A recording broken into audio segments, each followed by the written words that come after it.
Tarzan, Lord of the Jungle. Since Cartoon Network shut down, a lot of people have been diving back into their childhood memories, the ones the channel gave us so generously. Even kids from the 90s and early 2000s still hold on to their favorite shows from Cartoon Network, Nickelodeon, Disney, and ABC Kids. But with every decade, new shows come in, and people get fiercely loyal to the cartoons from their own era. Tell a 70s kid that SpongeBob SquarePants is the best cartoon ever, and they'll hit you with a wave of Groovie Goolies and Scooby-Doo nostalgia. For them, the magic of Saturday morning cartoons feels like a distant dream now. But ask them about it, and they'd happily jump into a time machine to relive it all. In this video, we're taking a trip back to the 1970s to revisit some of the most iconic cartoons of that decade. Let's get started! Before we go into our explanation, we have a very small request. If you like our content, please support us by subscribing to our channel. This is a small click for you, but for us it means a lot. Thank you. Let's begin. Go to the Ghoulies, get together. Come on, everybody. The Groovie Ghoulies. This 70s show came on every Saturday morning from 1970 to 1972. Imagine a place of comfort and recluse, but for a bunch of hip monsters. It starred the iconic universal monsters known to mankind over decades and centuries, like the Mummy, the Wolfman, Frankenstein's monster, and Dracula. They all lived together with others of their kind at Horrible Hall on Horrible Drive, a castle that was also a hotel for these fun-loving monsters. The cranky leader of the monster clan, Drac, the easygoing mausoleum gymnasium runner, Frankie, the hippie werewolf Wolfie, Bonaparte, Mummy, the two-headed Dr. Jekyll and Hyde, and Fauntleroy were some of the main and most recurring characters, joined by the witch from the Archie universe, Sabrina Spellman and her cousin Ambrose. A spin-off from the Sabrina series, Groovie Goolies were a rock band comprised of monsters who used to scare people for their own amusement. The three main monsters of the show, Drac, Frankie, and Wolfie, were the focal band in the show, but there were other resident bands. The Bare Bones Band, the Mummies and the Puppies, which might have been a reference to the famous folk rock vocal group from the late 60s, the Mamas and the Papas, and there was the Rolling Headstones, which any music enthusiast will recognize as a pun on the English rock band the Rolling Stones. I wonder if the phrase "bat crazy" came from Drac's catchphrase from the show, "This place is driving me batty." The Groovie Ghoulies has contributed to multiple pop culture references since its release. This show later inspired the Ghostbusters cartoon series in 1986 and the 2012 animated monster comedy film Hotel Transylvania. Ghostbusters repurposed many characters and ideas from Groovie Ghoulies, such as possessed items, and Drac and Bela Lugosi's reappeared as Victor and Vampira. The movie Hotel Transylvania took the main concept of the cartoon, a haunted hotel hosting a bunch of monsters, and made it into a film that resonated with 21st century children as well. Sabrina and the Groovie Ghoulies. Sabrina the Teenage Witch itself was a spin-off of the Archie Comedy Hour. It starred her with her boyfriend Harvey, her cat Salem, and her two aunts, Hilda and Zelda. She would fight crime using her magical prowess to prevent her friends from harm at Riverdale High, who were unaware of her witchiness. Later, the show was intertwined with Groovie Ghoulies. Sabrina would often visit Horrible Hall, where she shared the screen with her monster cousins. After one season of Sabrina and the Groovie Ghoulies, the creators at Filmation decided to separate the two shows, as they thought the Groovie Ghoulies was strong enough to stand as an independent show. The Sabrina cartoon has led to many live-action series and films over the decades, the most current and famous one being the Netflix adaptation, Chilling Adventures of Sabrina.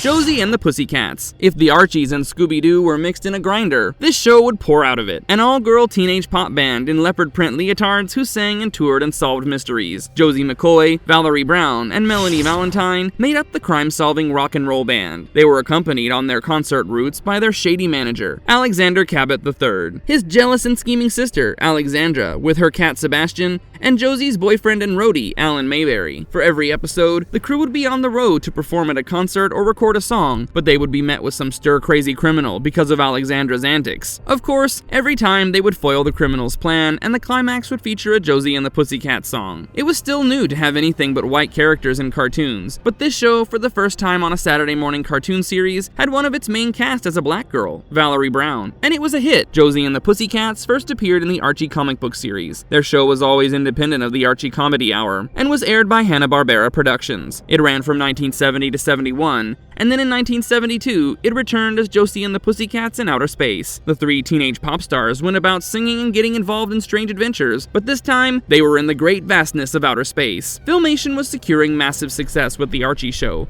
and their song Sugar Sugar, hitting the #1 spot on the Billboard charts. Hanna-Barbera Productions tried to rise to their competitors by making a teen music band show called Mysteries 5, but failed. Mysteries 5 later transformed into Scooby-Doo Where Are You? And a huge hit, but the creator's vision of a teen music band was still unrealized. Then came along Josie and the Pussycats. It had the mystery-solving quality of Scooby-Doo, and teenage music numbers like The Archie Show. It pulled the Scooby-Doo audience as well as the Archie's audience. It was popular enough that it was turned into a live-action film in later years, and the teen girl band also made several appearances on the Netflix show Riverdale. They popularized leopard leotards so much that even today, many teen girls love to dress up as the Pussycats on Halloween. Speed Buggy! That's me. Speed Buggy. Another Hanna-Barbera production was Speed Buggy, which was broadcast on CBS from 1973 to 75. This extremely successful show aired on 3 major networks, which followed 3 teens, Tinker, Mark, and Debbie, on a talking dune buggy. It was a remote-controlled race car built by Tinker, with his friends Mark and Debbie's assistants that could fly, tunnel, and float on water. The trio voyaged around the world on Speed Buggy, who always played a major role in thwarting the villains' plans and collecting winners' trophies from several competitions. While on their trophy conquest, they would take down some of the most sinister masterminds worldwide. They're constantly battling a wild roster of villains, starting from Dr. Klug, a mad scientist with twisted schemes, to Professors Krishna and Digby, who wields an invisible potion in order to steal ancient artifacts. Their adventures turn crazier when Speedy finds himself up against ruthless diamond thieves in Africa, a notorious pirate captain who wishes to rule the oceans, and a civilization of Amazonians with a mind control machine in their possession. Another cartoon created by Hanna-Barbera called The Perils of Penelope Pitstop appeared in the 1968 animated series Wacky Races. The show carried feminist undertones and cleverly parodied cliffhangers that were popular in the early 20th century. Penelope Pitstop used a vehicle called the Chug-a-Boom in this cartoon, which was a prototype of the dune buggy in Speed Buggy. The never-ending adventures of this 20th century anthropomorphic orange buggy, Speedy, who always said Roger Dodger and Vroom a Zoom Zoom, may have inspired the 21st century Pixar-produced series of animated sports comedy films, Cars. Has their hands full, rounding up innocent hides for their own protection. Dino Mut, Dog Wonder. This was the Scooby-Doo of superheroes. This cartoon followed an animated dog, Dino Mut, and his superhero partner, Blue Falcon, aka millionaire Radley Crown. If Batman and Robin had the goofiest plans, and Robin was a clumsy ditz and a robot dog with ridiculous abilities, then this show would be the outcome. The narration style was like that of the 1960s Batman TV series, but the villains were freaky and colorful instead of sinister and vile. The stoic Blue Falcon, with a Batman-esque demeanor, contrasted against the silly Dino Mut, made this show a fan favorite for the Scooby-Doo and superhero-loving audience. The good-hearted, even though mechanical canine crime fighter often ended up creating more trouble than providing help to his partner. This Hanna-Barbera produced show was originally dropped in 1976 to 77 as part of the Scooby-Doo Dino Mut Hour. Blue Falcon and Dino Mut often joined forces with the Scooby-Doo company in the cartoon. In order to keep their youth audience engaged, Scooby and his friends crossed over in the very first episode of Dino Mut. Then there was the Batman and Robin parody angle, where Radley Crown, an imitation of Batman, would go into his secret lair at his penthouse apartment to put on his other persona, the Blue Falcon, with his robotic Doberman partner, Dino Mut. The first 10 minutes of the episode would lead to a cliffhanger, just like the 1960s Batman show, and resolve the adventure after the commercial break. The show aimed to attract the superhero crowd as well as the Scooby-Doo gang. The last appearance of Scooby-Doo and his friends on Dino Mut was on the 10th episode of the show, until they met again in 1977 in Scooby's All-Star Laugh Olympics, but that didn't last long either. Much later, in 1998, Dino Mut and Blue Falcon made a comeback in Dexter's Laboratory, because Dino Mut got exploded by their long-term nemesis, the Red Vulture, and Blue Falcon needed the help of a capable scientist. Later, Dino Mut and his stoic partner made several appearances in many cartoons over the 21st century. Tarzan, Lord of the Jungle.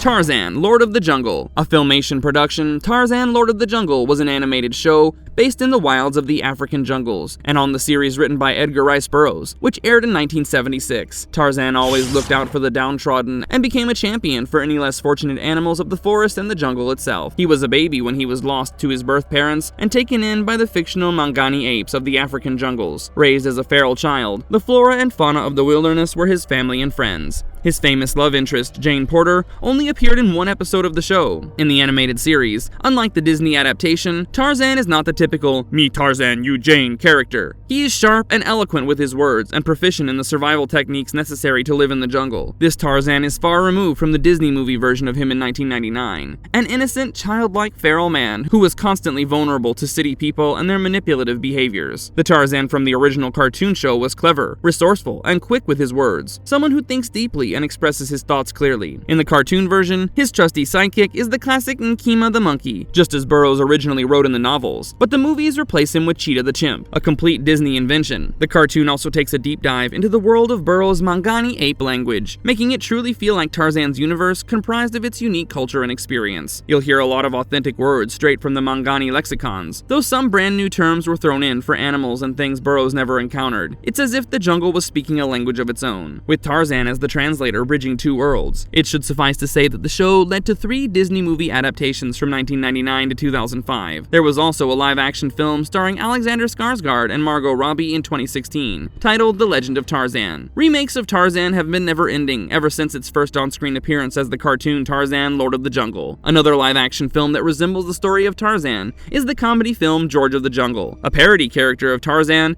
who shares the same fate of being stranded in an African jungle as a child and raised by gorillas. You mean Redbeard the Melonhead.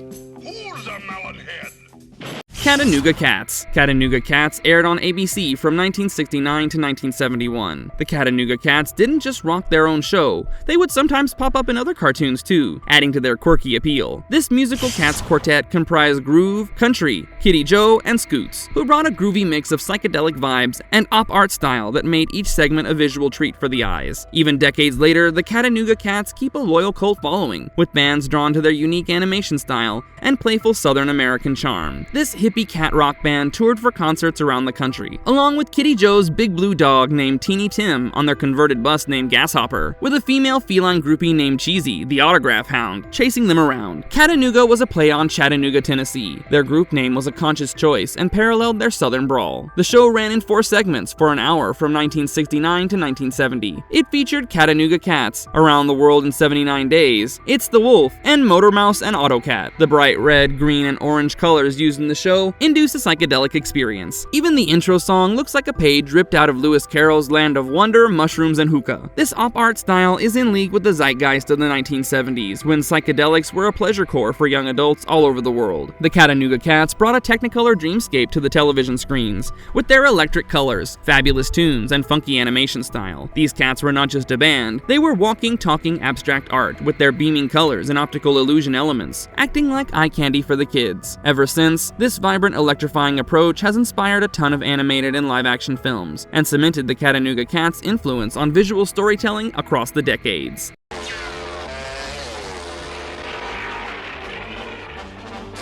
Motor Mouse and AutoCat. Just as their name suggests, Motor Mouse and AutoCat was basically a motor racing version of Tom and Jerry. A cartoon about a race car driving cat chasing a motorcycle driving mouse derived its appeal mainly from AutoCat's many creative motorized inventions, in the hope of catching the ever-elusive Motor Mouse. And just like Tom and Jerry, AutoCat always fails to catch his tiny friendly nemesis. The over-enunciating talking mouse and the racer cat had the best rides. Their cool-shaped, overpowered vehicles were too modern age even for the 21st century. This was also a major factor in the show's appeal. Many may have noticed Motor Mouse's resemblance to Pixie and Dixie from the 1958 cartoon Pixie and Dixie and Mr. Jinx. Motor Mouse and AutoCat started as a segment on Katano Cats, and then ran simultaneously with the aforementioned until both ended in 1971.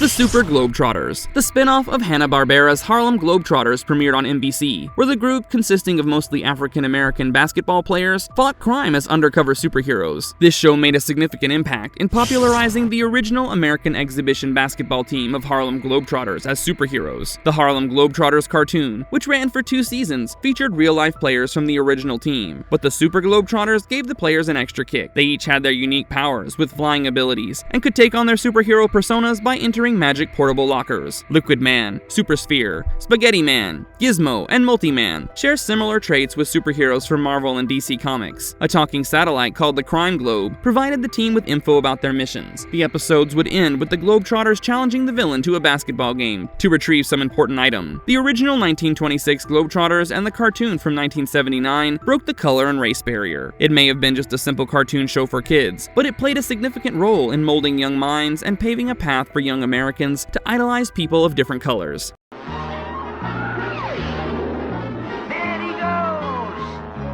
Dastardly and Mutley and their flying machines. With the best name in cartoon history, this spin-off of Wacky Races focuses on Dick Dastardly and his dog sidekick Mutley, and their efforts to subdue Yankee Doodle Pigeon, a carrier pigeon who transfers secret messages. Dastardly and Mutley fly around the globe during the First World War period on their Vulture Squadron's plane, a red biplane with sharp wings and tail. Mutley is not your regular loyal canine friend, as we are used to. Instead, every time Dastardly falls off the plane, Dudley demands some kind of unspecified medal before helping his partner. The master and dog duo love chasing Yankee Doodle Pigeon and collecting treasures from all over. The model of their aircraft was widely used during the First World War, and back during that period of time, soldiers and commanders had to rely on every means possible to get messages through, and that meant carrier pigeons as well. In the middle of battle, when the lines were down and communications shot, sometimes the best chance to get word from the front lines to headquarters, dodging enemy fire in harsh climates, were carrier pigeons, one of the few things that soldiers could count on to deliver their messages. But it also meant carrier pigeons could be used by the enemy armies to exchange information. The cartoon, the serious atmosphere of a war-torn world, takes a fun and comic turn when Dastardly, with his canine sidekick, attempts to intercept these secret messages carried by an elusive pigeon. Dastardly famously appeared in the series Wacky Races by Hanna-Barbera, and his iconic car from that show made a few cameos in his independent show. A movie from 1965 seemed to have inspired the cartoon show as well, Those Magnificent Men and Their Flying Machines, a family comedy where the protagonist participates in an air race in his biplane, and Dick Dastardly's appearance is partially based on the main character of the movie.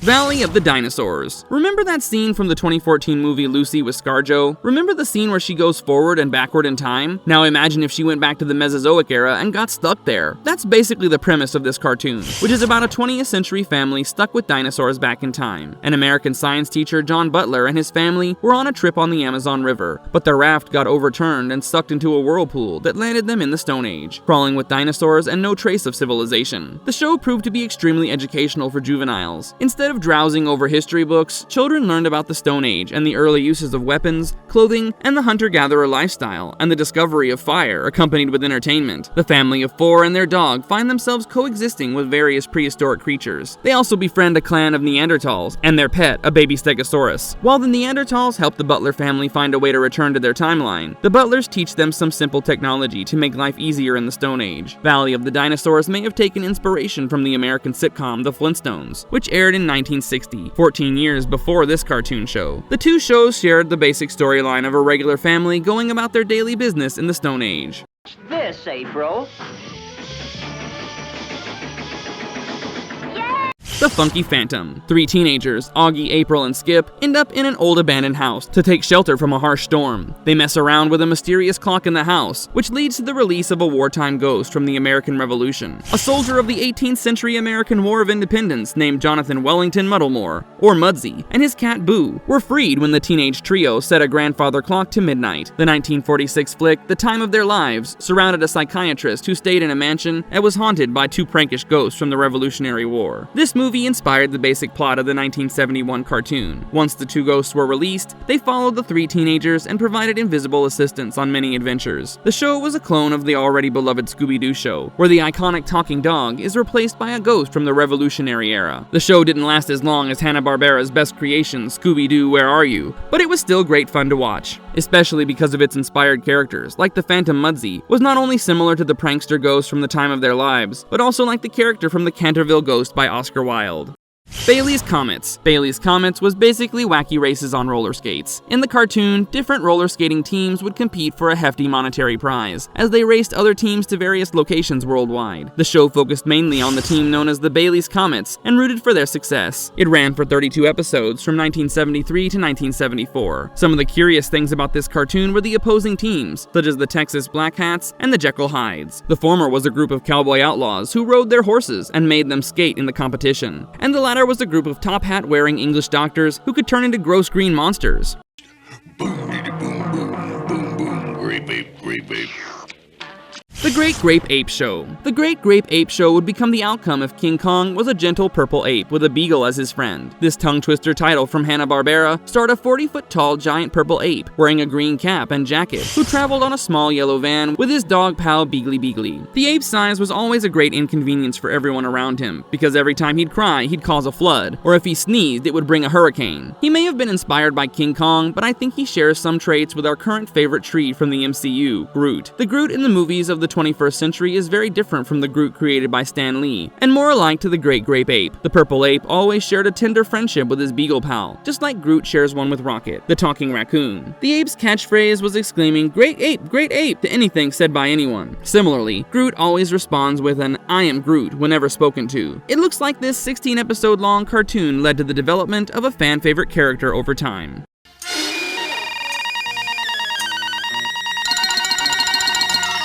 Inch-High Private Eye. This man is the greatest tiny detective in all of cartoon history. His wits are a force to be reckoned with. He will prove to be a formidable competition, even for the intelligence of Tyrion Lannister. This few inches tall PI would obtain his small stature by drinking a secret shrinking potion. He would ride around on his streamlined car, the Hushmobile, to always be in stealth mode, just like Batman in his Batmobile. But his car virtually made no noise, making it easy for him to follow criminals. He often opted for the help of his niece, Lori, her muscular beau, Gator, and their St. Bernard Braveheart. While most detective cartoons of this decade featured teenagers, this one comprised entirely of adults. The teeny detective didn't just share the name of his automobile with Batman. He even teamed up with Batman one time for a Cartoon Network commercial. The cartoon detective worked for the Pinkerton Detective Agency, a wordplay on the Pinkerton Detective Agency, which was a celebrated American organization for private investigation and security since 1850. Inch-High, the main character, was modeled after Maxwell Smart of the 1965 sitcom Get Smart. The television series was quite popular in the late 1960s and early 1970s. It stood to be a brilliant parody of the secret agent genre. Then, a retro cartoon adapted from Get Smart being released a few years after the end of the show earned it quick popularity. Careful, Skip. Conclusion. Now, as we wrap up this journey through time, it's clear that these 70s most inventive and underrated cartoons were more than just colorful time fillers for Saturday mornings. They shaped a generation of kids, from the supernatural humor of Sabrina and the Groovy Ghoulies, and the quirky sleuthing of Inch-High, to the high-speed antics of Speed Buggy and the educational yet entertaining adventures of the butlers in the Stone Age with Dinosaurs. Each of these shows brought something fun and something different to the table. The experimental and kaleidoscopic style of the Katano Cats and the ridiculous adventures of Dino Mut and the Blue Falcon was new, playful, and imaginative to animation. They dared to break some rules of old-school cartoons, blended genres, experimented with characters, and broke color and gender barriers. Modern-day cartoons still draw inspiration from these forgotten classics. If you liked our content, don't forget to leave a like and subscribe to us if you haven't already. Have a good one and be safe. Thanks, everyone!